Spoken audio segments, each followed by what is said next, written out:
What's up, everybody? Welcome to another episode of RYE Reviews. Oh, wait! This is more of a RYE Rumble! Bum, bum, bum. So rather than doing a traditional review, we're going to do a Rumble. A versus match. So Ted has seen Valerian, and I have seen Dunkirk, but we have not seen the other movies. We have not both seen both. We've got 9 categories, so there will be a winner because each category is just worth 1 point. Odd numbers. No do that ties. for you. No ties. Okay, no ties. You can go ahead and write in the comments section ahead of time which movie you think we are going to arrive at as a winner at the end of this battle.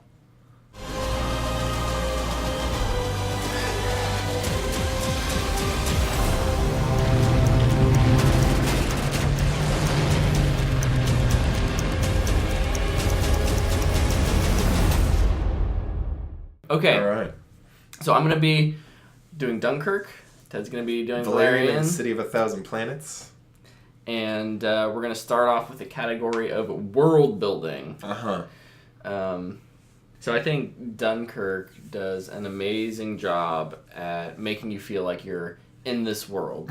It feels real because it is real. It's a real place. Everything in the film fits. It doesn't feel out of place. The presence of the Nazi forces, which are never really revealed other than some planes, still feels real. You're along this, 2 or 3 miles of coastline, but it's and you look over the water and you see, nothing because it's the ocean. Right. But it still feels claustrophobic because you have these 40,000 troops that are trapped along the ocean with ships getting sunk and planes overhead. I don't know. It does a really good job in a way that a lot of other war movies don't. Okay. I thought that it became really apparent. I had read up a little bit on this movie before I went to go see it because I was like, where does it come from? It seems like there's got to be something behind it. Even from the trailers, I was like, this doesn't seem like one guy in 2 years put this together, And so I did some research. And they did a really good job with their prologue to the film, setting up, this is what this world is like, and it seemed reasonable. You only had to step into the shallow end of the pool as far as it goes with, your suspense of disbelief. And then they carried you gently into the deeper end. And you're like, okay, I'm immersed. I'm into it.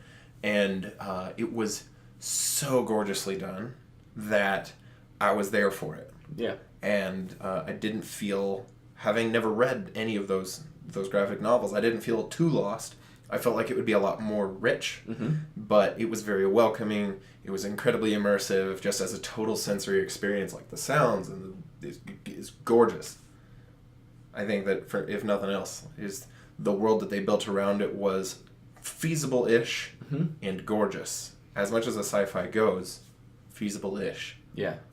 Yeah, when it comes to giving a point here, I think it's that's tough. Dunkirk has, I think, an advantage in that it's set in the real world. Right. You have references. You know what 1940s Europe was like.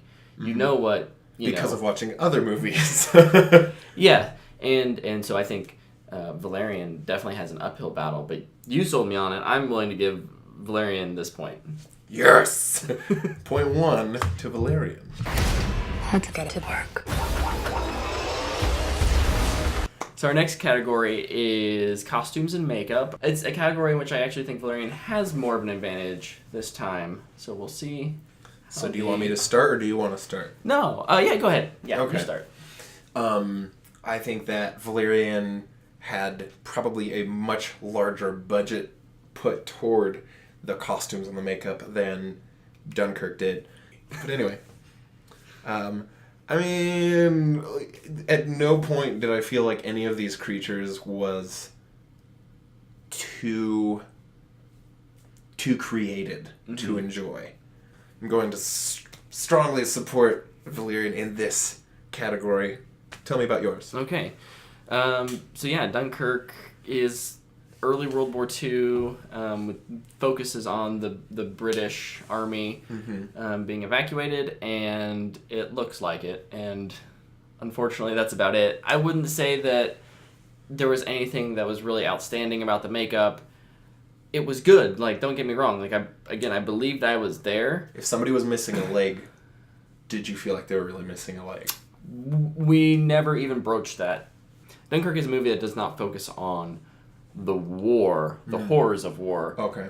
There are medics, and you see people being taken away on stretchers, but it's all very clean in the terms of, like, we're not going to show you a severed leg. So you're saying, like, that you think they did a really good job, but they didn't have a lot to overcome? Right. Okay. So Fair enough.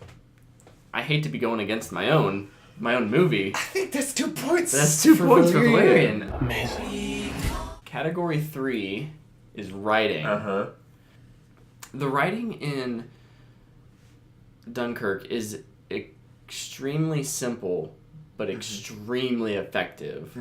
In terms of what characters say to each other. There's not a lot of dialogue, but there doesn't have to be because of how well the characters act, how well the characters deliver those lines, and just the overall atmosphere. In terms of just pure writing, there was never a line of dialogue that I thought was out of place. What I'm hearing you saying is that you feel like it was simply written, but that isn't to its deficit. No, absolutely not. Okay. Absolutely not. I think it's to its benefit, actually. My movie was also written, I'm not sure simply is even the best term for it, maybe a little heavy-handedly. I do not leave movies. I do not step out of films. I will hold it. I will, So anyway, I had to go to the restroom so bad in this movie, and I was like, I will wet myself. So I stepped out to go to the restroom, and I was quick. Like, I hit the hand sanitizer instead of washing. I was like, bam! I can do this. And I zipped back in, and I had missed one short scene in which apparently they just show you the bad guy being a bad guy. And he's supposed to not be a bad guy. Oh. He's supposed to be a very good guy. And I got back, hadn't seen that, and I leaned over to my wife, and I was like, this guy's totally bad. And she was like, yeah, they just showed him torturing somebody. And I was like, oh, really? Why would they do that? Why would they show him torturing somebody? Like, he's supposed to be good. And so, the part of the movie that could have been a twist, could have been interesting, I missed a part of the film that handed it to you on a silver platter, and I still was like, this is really transparent. And so, like, they weren't trying at all, and I don't know why. Yeah. It would have strengthened the movie to at least have tried. I didn't feel like the dialogue was too bad. I felt like the subplot was interesting and like well thought out in my opinion.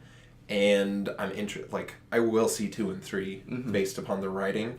I just thought it was kind of weak, and I really feel like I've got to give the point to Dunkirk for this. Okay. All right. Go Dunkirk. What are you doing? You know where we're going. Into war, George.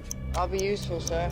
So writing leads us right into our next category. Can I lead into yours with a question to segue you in? Yes. Because it's a burning question I have about Dunkirk. I heard ahead of time that Harry Styles from One Direction would be in this movie, and I was like, that's a terrible idea! And then somebody, like a girl I know, was like, yeah, like, I didn't know Harry Styles was my boy, but after watching him for an hour and a half on the screen, he's my boy now. And I was like, wait a second. This little curly-headed cutesy boy was on screen for an hour and a half and nobody's screaming bloody murder about it? So that's my leading question for you. Open with, how the heck do you get a good acting performance out of Harry Styles? Talk to me about your opinion of that as you go into acting. Sure. So yeah, acting and character development, specifically on Henry Styles' character. Harry. See, I didn't know who he was beforehand, because who cares about One Direction? The thing is, It's my defense. His acting was never so poor or so weak that I questioned, why do they have this kid? That's a pretty strong endorsement, in my opinion, considering that I was just like, this kid's gonna be terrible. So part of that may have been, and this is not taking away from his acting ability, because I think he acted it fine. Okay. But he didn't have a lot of dialogue. That helps. It when helps. You got a weak actor. It helps. But again, when we're just talking about building his character through the course of the film, like, he did that really well without a lot of dialogue. Dialogue that he did have was good. But he sold me on his emotions and, you know, where he went as a character. And I would say the same with the rest of the cast as well. Tom Hardy is in this, and he, as a pilot, that's not a spoiler. He's short, that works. For the majority of the film, all you see are his eyes, because he's wearing his little mask and stuff like that. And Tom Hardy's face? Tom Hardy. You only, like, up until the very end, when he takes his helmet off or whatever, he emotes so well with his eyes, somehow in a cockpit, he's able to, like, convey everything that's going on in his mind. And I'm really trying not to spoil anything because of how the story goes. And then there's another group of people. So the film follows these kind of three groups of people. Right. And so we've kind of talked about Harry Styles' group, Tom Hardy and his buddy, and then these Englishmen who are sailing their boat across the channel to come rescue as many soldiers as they can. The Dunkirkians. That group of three characters, which grows as they rescue people, just do such a phenomenal job. This is some of the best character development I've seen this summer in a movie. Wow. Whew. That's a lot to live up to. Sorry, yeah. Okay, well, here we go. You took the first 2 points. I'm coming at you hard now. Okay, well, here we go. Your two starring actors in this movie, the dude's name I'm totally blanking on, but I remember that the girl's name is Cara Delevingne. She's a former, like, a model, supermodel type girl, coming over from a career where you're supposed to be dead-eyed and basically a living, breathing mannequin, to going to, like, having a whole bunch of different personalities as you get in front of a camera. I think that she does a good job of that. And doggone, I cannot remember the name of the dude who stars in it, but I first saw him in a movie where he got, like, a bunch of superpowers and became, like, this bad dude. And he did a good job of me not being like, oh, I hate him, he's a bad guy. That's a mark to him, because I thought that his appearance played into him being, like, a bad guy looking dude. Yeah. But he still looks the same. Right. He wasn't wearing, like, any makeup except what you need to be under the lights. Right.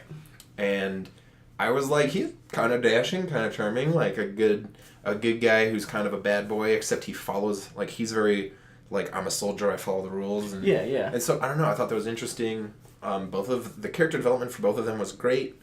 I thought especially that the dude developed a lot and the girl responded to that in an appropriate, realistic way. Those are the great things about the acting and the character development. Also, the actors who played aliens. With the exception of one, all did a really great job. And I'll even say that this exception, which I'm working my way around to, did a really good job. And it's not this actress's fault, but she really pulled me out of the movie. Rihanna's in this movie. Yeah, I wondered if that was where you're going. And she did a great job. And by the end, I was almost able to forget that it's Rihanna. But Rihanna is so recognizable. And she's Rihanna. It pulled me out. They have, like, some of these bigger name actors as minor characters, and it doesn't, like, freak you out.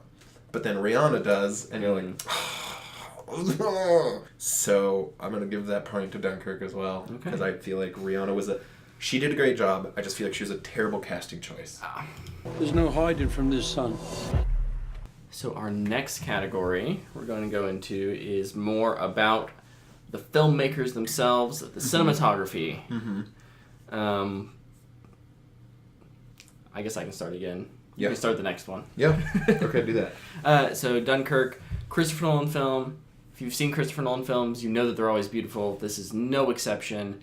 Kind of like I was saying earlier, it takes the idea of this, like, grandiose $400,000 soldier evacuation and makes it, like, super tight in who we're following and the feeling of claustrophobia as all these people are gathered together, struggling to get on boats, to get off this beach. It's shot in such a great way. It's a film that takes advantage of IMAX. It was shot in IMAX. Awesome. It's beautiful in large format. on those elections. Nolan and his team are the best in the business. So this one's tough for Valerian because Luc Besson wants, like, to begin with, he's French. Mm-hmm. So he's got, like, a different mindset of, like, this is what's cool and this is how this works. Sure. And this is how people interact, because he comes from a very Western but different culture. Mm-hmm. I feel like it's hard to judge that because I don't know the source material that well. Sure. But I felt that he made it really accessible. Oh. And that if I can get my hands on some English translations of that, I will jump at the opportunity. Maybe because of my own ignorance, but also because I felt like maybe if it was brilliant, it might be just me not getting it. So I'm gonna... I enjoyed it, and I'm looking forward to I'm hoping that that 2 and 3 are an improvement. Yeah. Like, learning from what maybe didn't click in this one. So I'm very optimistic, but I'm going to also give this point to Dunkirk. You should be at home. Next category, we're going to let you lead with. Okay. Tell me all about Valerian's editing. The pacing, how shots work together. Like, there's a part of the movie that comes to mind immediately where I'm like, oh, this is excellent. Parts of the film that take place in multiple dimensions at once. Oh. And so you are going, as the viewer, you're flipping between dimensions. Like, you've got one character who's walking through an empty desert and another character who's in a different dimension running through cities and, like, who's running through these streets. And, like, physically, they are yards apart. Right. But they are using special equipment to, like, reach through dimensions and stuff. And so, like, when you're watching it, you're like, okay, I'm following. This is intense. Yeah. Like, I feel like that was such a ridiculous challenge to overcome that I'm not sure how I can lose on this one. Your turn. So, unlike most of Nolan's other films, this movie is right around 90 minutes. This is probably one of Nolan's shortest films. Oh, that's pretty succinct. Very succinct. And what's interesting is he's telling 3 stories. He's telling the story of what's happening over the course of a week. Yeah, that's hard what's to do. happening over the course of a day, and what's happening over the course of an hour. So there's these 3 points of... Whoa. There's these 3 perspectives, these 3 points of view that you're constantly seeing things that you've already seen, but from a different angle, because, I think I saw that pilot crash earlier, but now you're seeing it, and instead of seeing, the pilot, from the air, you're seeing the plane in the water, and you think the guy's waving that he's all good because he landed the plane in the water. Now you realize, oh my gosh, the guy's drowning, he can't get out. Oh no. And... Oh no. And it's just beat for beat, and it doesn't slow down. It grabs you from the first second of the film. The first noise you hear is this, like, pow, this gunfire. Crap. And you're running through the streets. You get to the beach, and then it's just every 10 or 15 minutes, it's like this constant build-up, and then something happens, and then you're building up again. And something happens, and it's just so stressful, but so awesome. Dang. That's rough. That's hard to beat. I don't know. You have to make this call, man. You have to decide. How was the pacing of Valerian? That's what I want to know before I make a judgment call. There were parts that were really frantic, and there were parts that let you breathe a little more. But as we got toward the very end, the intensity rose significantly, but the pace didn't change a whole lot. And I thought, and, like, that felt comfortable. Yeah. But I mean, it probably could have been paced a little more effectively near the end. I just thought that the whole interdimensional thing, switching back and forth, was, like, mind-blowing. Yeah. You got a really good scene in there, it sounds like. Yeah. That's awesome. I really want to see that scene. This is one of those that could probably go either way. You want to just rock, paper, scissors for it? Oh. Which is a really rough way to decide something? Or do you think you have points later on that are just going to win?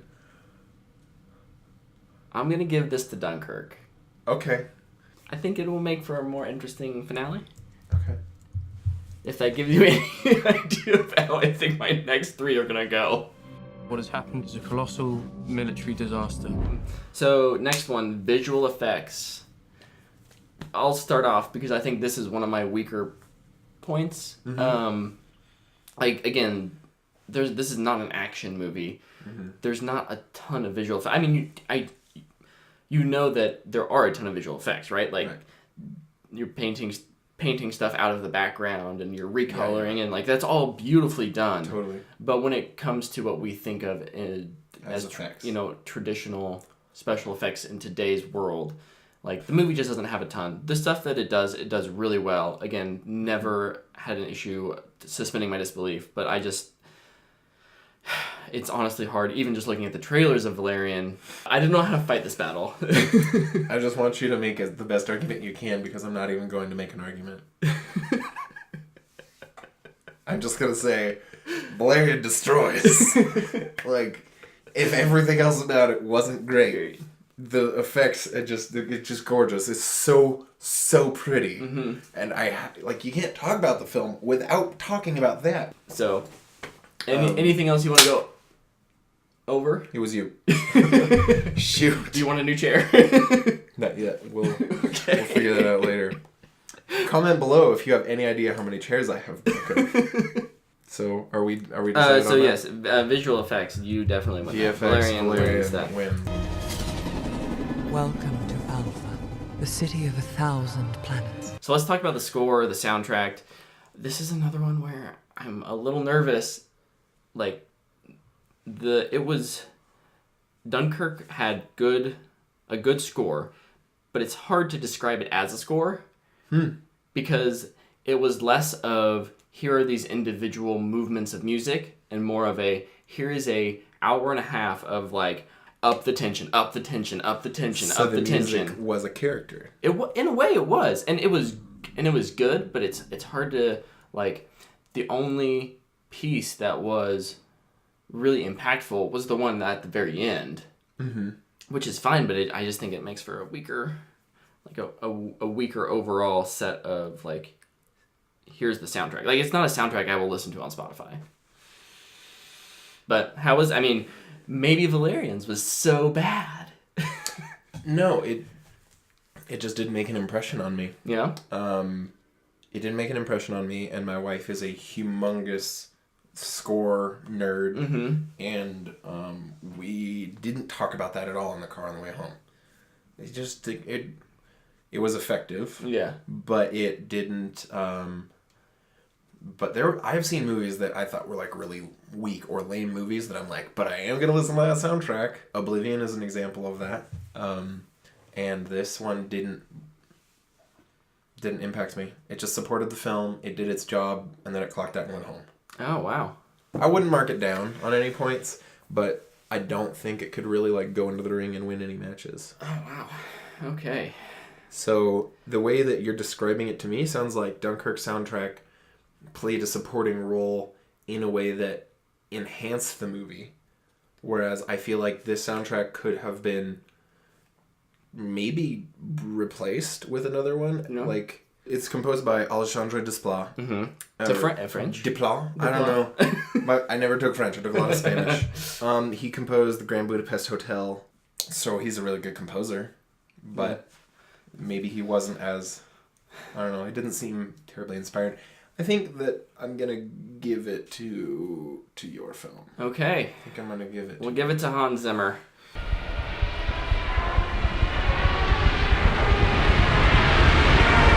Okay, so then our final category is audio. Okay. Audio mixing.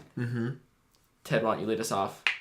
Yeah, because you're visiting so many like bizarre and exotic locales from a very like tranquil beach planet to like this just city that could be, if you were really trying to like cram everybody in there, could be so overwhelming. The sound effects felt right. They didn't feel too heavy-handed. The ambient mixes felt normal enough that you weren't like, oh my gosh, like what? I mean, and a lot of it was because there are certain points where it's like you're underwater and you have certain expectations for underwater sounds, but it was less distinctive and heavy-handed than, for example, Star Wars Episode 1, The Phantom Menace. Yeah. Partly because I've seen it so many times, but also, like, if you hear them underwater on Naboo, like the sound of the bongo transport, the sound of the, like, deep-sea monsters that are coming around, like, those are very distinctive ILM sounds that you didn't hear before, and anytime you hear them afterward, you're like, that's from Star Wars, isn't it? And I didn't feel like there was a lot of that. Like, you were underwater, there were giant monsters, but you didn't get that sense of, like, I will never not know what this is. You know? Right. It felt natural, it sounded right. There were not too many super far out sounds, and everything, like, the what few, like, lasers there were felt right. Guns sounded the way guns always do in films, which is not always entirely accurate, but like, as far as movie sounds, everything felt familiar enough that you were like, my ears aren't taking me out of this movie. It works well. Right. Okay. So unlike the score, I think the Dunkirk audio mixing is just phenomenal. Okay. Like, I kind of said a little earlier, like, the film opens up and there are bullets whizzing by you. Like, it's silence, there's a little breeze, and then boom, and it just makes you jump. It's more realistic than what I would say your average war action scene would give you. It sounds non-traditional. Right? It's with like, your jump scares. Here's the, like, boom, boom, boom, lots of explosions, and this is just like, no, this is literally like 5 people firing semi-automatic rifles, but it scares the crap out of you because of how loud and how, like, overwhelming it is. And so that, on top of just the incredible ambient sounds when you're out on the ocean, you feel like you're out on the ocean. Right. You feel like you're in the air when you're flying with Tom Hardy. When you're on a sinking ship and there's, you know, bullets whizzing by you, you just feel so immersed into it, and it's phenomenal. The one knock I'll give on it is that something Nolan's done with the past couple of his films, which is, like, kind of downplay vocals and bring the rest of the audio above them, which definitely can make it hard to understand. That's like a Zimmer thing. Yeah, him and Hans Zimmer are, like, I don't love it. It works better than it did in, like, Interstellar. It's a good way to make sure that you pay for your movie, because if you get, like, a ripped copy, which I have not done, but if I had done it, I could tell you that there are certain Hans Zimmer films where you're like, have to crank it way up for, like, the vocal, for, like, the talking, and then it's like, BOOM! BOOM! And you're like, my neighbors! Like, you have to bring it back down, and then you got Leo DiCaprio being like, but what are we gonna do? And you're like, dang you, Leo. You're gonna blow my speakers out as soon as you stop talking. I think, in my mind, that's a pretty easy give to Dunkirk. So, which gives us the final of 6-3. Dunkirk is our first Rumble champion. All right. Now that the conversation is over, I'm not surprised. I'm not really either. They are hard movies to compare. Number one and number two. Like, number one, they're in totally different classes. They're apples and oranges. Yeah. 2, I left Valerian really hopeful for future films, and it really excited my imagination. But it wasn't just like, it wasn't hugely impactful. It didn't leave me on, like, a rush. It didn't make me think, like, at all. But, like, really, I would give that movie, like, for how I felt about it, I would give it, like, a 7, probably 7.5. And the only reason it doesn't get an 8 is because I feel like I've given much better movies an 8. Yeah. So I would give it, like, a maximum of 7.5. I do not recommend paying $24 to go see that on a date. Whew. Just for the movie. I don't recommend paying $12 a piece. But if you can see it for, like, $7 a piece, do that. It's a good movie. It's worth $7. Yeah. Dunkirk is an incredible film. Again, very different from Valerian. It is not one that you just go to on a date night for fun. Dunkirk is a movie that's going to grab you and just run with you and not let you go for 90 minutes. And it's like you're going to be sitting there like white knuckled on the armrests, but it's incredible. And despite the few like points that it lost, like it's an easy 9 out of 10, could be 10 out of 10. Wow. Okay. But easy 9 out of 10. So do you want to do a 5 words? Oh, sure, we can do a 5 words. All Why right. not? 5 words. Please do better next time. Hey, you're going my route, which is I liked make it, a but, sentence. but do it better. When in doubt, see Nolan. Like, I don't know. Like, it's... Like you're not quite sure. Like, it's a safety director. You know he's going to do a great job. Yeah. He's a safe director in like the best He's a possible better way. safety director than Ron Howard.